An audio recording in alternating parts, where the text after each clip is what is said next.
Assalamualaikum warahmatullahi wabarakatuh. Perkenalkan, nama saya Ginatul Jannah dengan NIM 2314040081. Baiklah, di sini saya akan menjelaskan materi matematika diskrit dengan Ibu dosen pengampu Ibu Nita Putri Utami MPD. Di sini saya akan menjelaskan materi yang pertama itu ada konsep dasar graf, yang kedua ada pohon, yang ketiga pohon rentang. Yang pertama kita akan mempelajari tentang konsep dasar graf, di mana kita akan mempelajari sejarah graf, definisi graf, jenis-jenis graf, dan contoh graf. Graf digunakan untuk mempresentasikan objek-objek diskrit dan hubungan antara objek-objek tersebut. Sejarah graf bisa kita lihat dimulai dari persoalan jembatan Königsberg tahun 1736. Ini adalah persoalannya, yaitu masalah jembatan Königsberg. Ada beberapa wilayah yaitu A, B, C, D yang dihubungkan oleh beberapa jembatan. Sebelah kanan ini adalah graf yang mempresentasikan persoalan tersebut. Simpulnya atau vertex-nya itu menyatakan daratan, sedangkan sisinya atau garisnya itu adalah menyatakan jembatan. Persoalannya adalah, bisakah orang melalui setiap jembatan tepat sekali dan kembali lagi ke tempat semula? Selanjutnya kita masuk ke dalam definisi graf. Suatu graf G yang isinya ada VE, di mana V itu adalah himpunan tidak kosong dari simpul-simpulnya atau vertex-nya. Misalnya V1, V2 sampai dengan Vn. Dan E adalah himpunan sisi yang menghubungkan sepasang simpul atau E1, E2 sampai dengan En. Contohnya pada graf G1, ini dia memiliki 4 buah simpul yaitu 1, 2, 3, 4 dan 5 buah sisi yaitu 1, 2, 1, 3, 2, 3, 2, 4 dan 3, 4. Pada graf G2, dia memiliki sama 4 buah simpul, tapi dia memiliki sisi yang lebih banyak, yaitu 7 buah sisi. Perhatikan di sini ada sisi ganda, yaitu contohnya E3 dan E4. Dia sama-sama menghubungkan simpul 1 dan simpul 3. Maka kita katakan dia sebagai simpul ganda dan juga grafnya disebut graf ganda.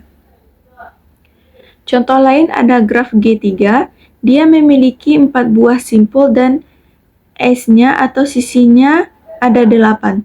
Kita lihat di contoh 3, ada perbedaannya, dia memiliki loop atau gelang, maka dia akan disebut sebagai graf semu. Baik, selanjutnya kita masuk ke jenis-jenis graf. Berdasarkan ada tidaknya gelang atau sisi ganda pada suatu graf, yang pertama kita membahas graf sederhana. Contohnya seperti yang ada di bawah, simple graph yaitu graf yang tidak mengandung gelang atau posisi ganda. Yaitu ada graf tidak sederhana, contohnya seperti di bawah, yaitu graf yang mengandung sisi ganda atau gelang.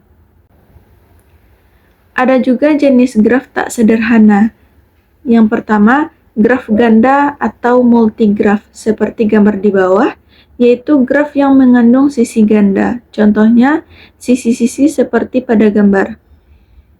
Yang kedua, graf semu atau pseudograf, yaitu graf yang mengandung sisi gelang.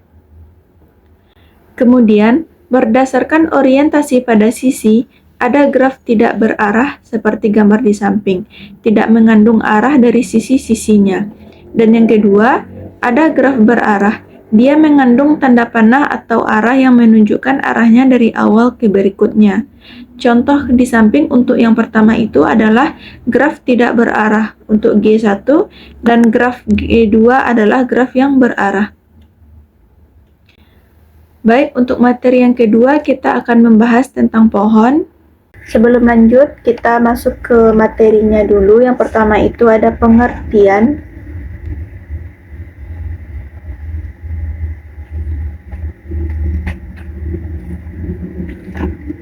Di mana yang pertama pengertian dari pohon itu,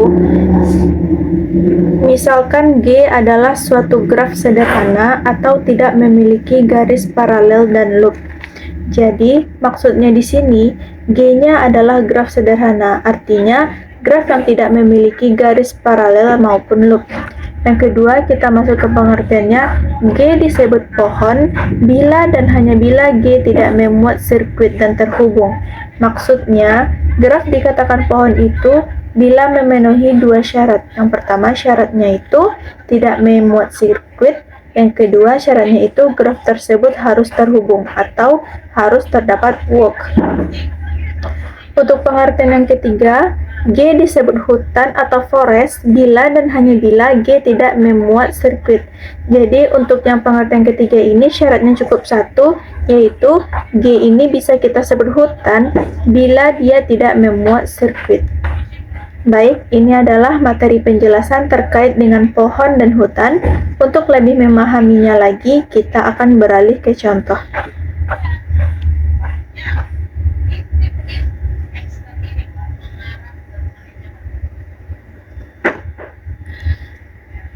Baik, untuk contohnya ini ada suatu pertanyaan di mana pertanyaannya tentukan mana di antara graf pada gambar di bawah ini yang merupakan pohon atau hutan.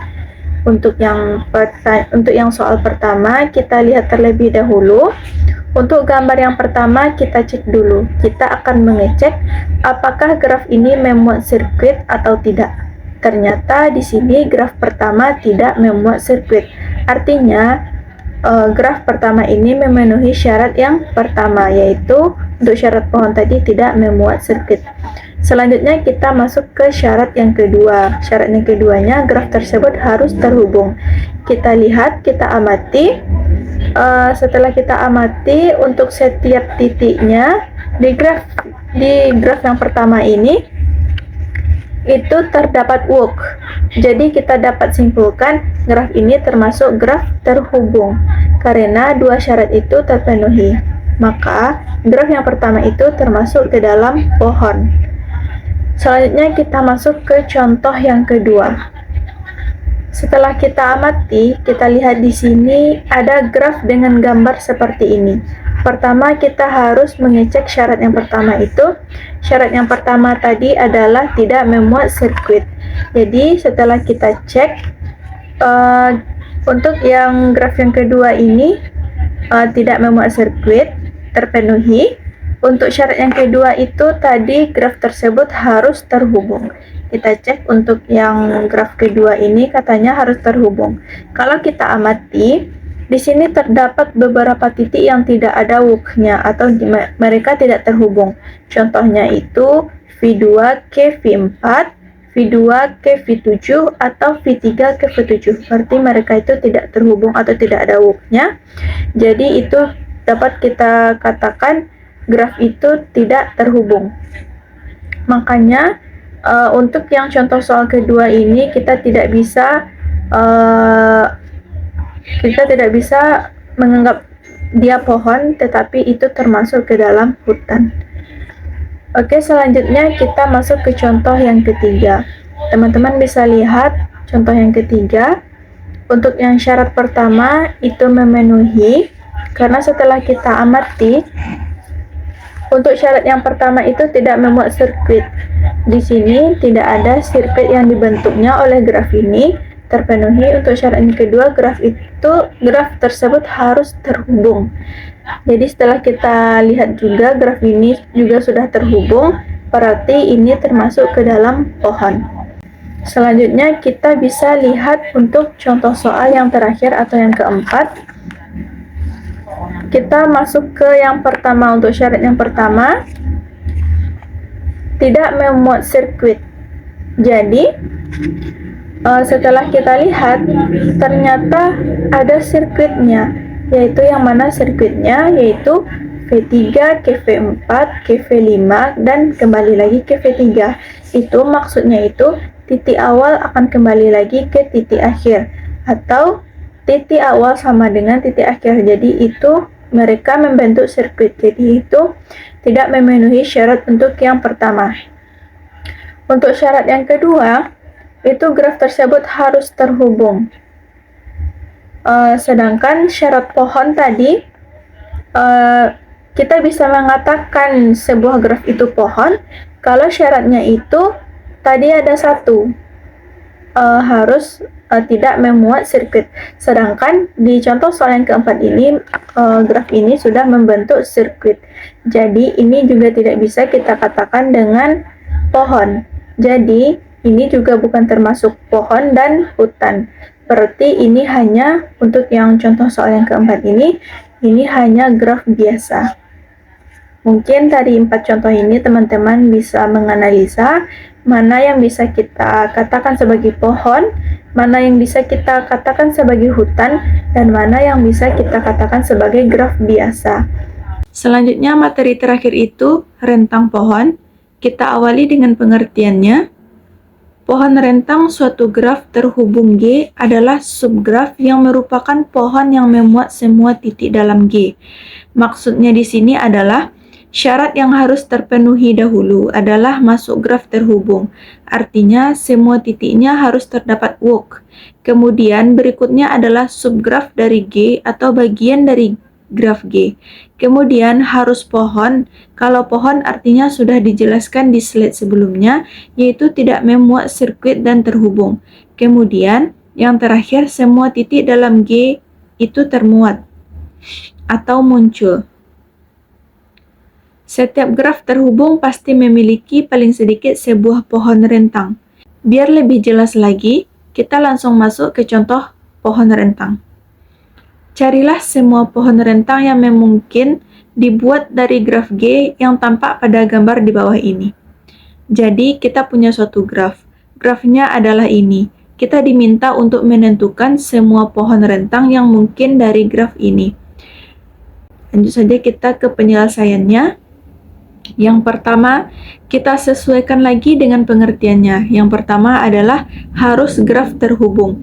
Kita cermati di sini, jelas graf ini termasuk ke dalam graf terhubung. Alasannya, karena semua titiknya memiliki walk yang menghubungkan satu sama lain. Berarti terpenuhi. Langkah selanjutnya kita akan cari pohon rentang berikutnya.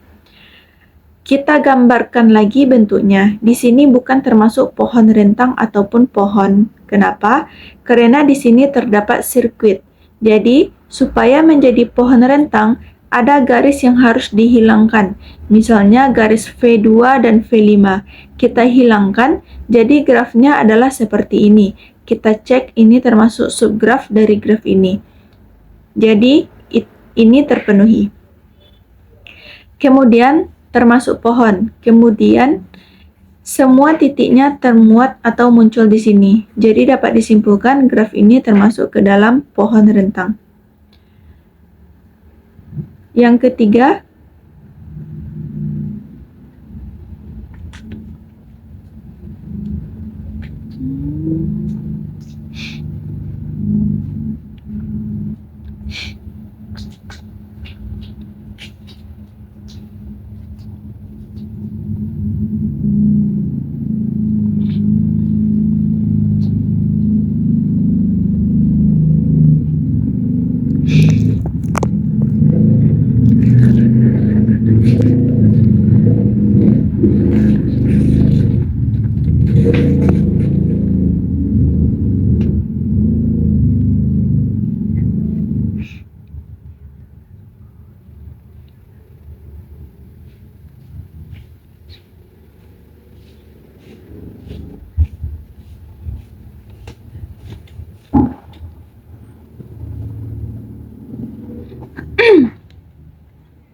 langsung saja kita ke penyelesaiannya. Kita sesuaikan lagi dengan pengertiannya. Yang pertama adalah harus graf terhubung. Kita cermati di sini, jelas graf ini termasuk ke dalam graf terhubung. Alasannya, karena semua titiknya memiliki walk yang menghubungkan satu sama lain. Berarti terpenuhi. Langkah selanjutnya kita akan cari pohon rentang berikutnya. Kita gambarkan lagi bentuknya. Di sini bukan termasuk pohon rentang atau pohon. Kenapa? Karena di sini terdapat sirkuit.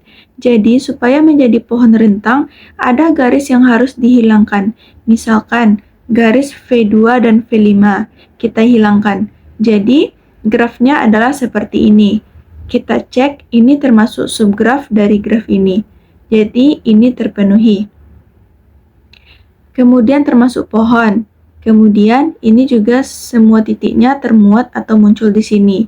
Jadi dapat kita simpulkan graf ini termasuk pohon rentang.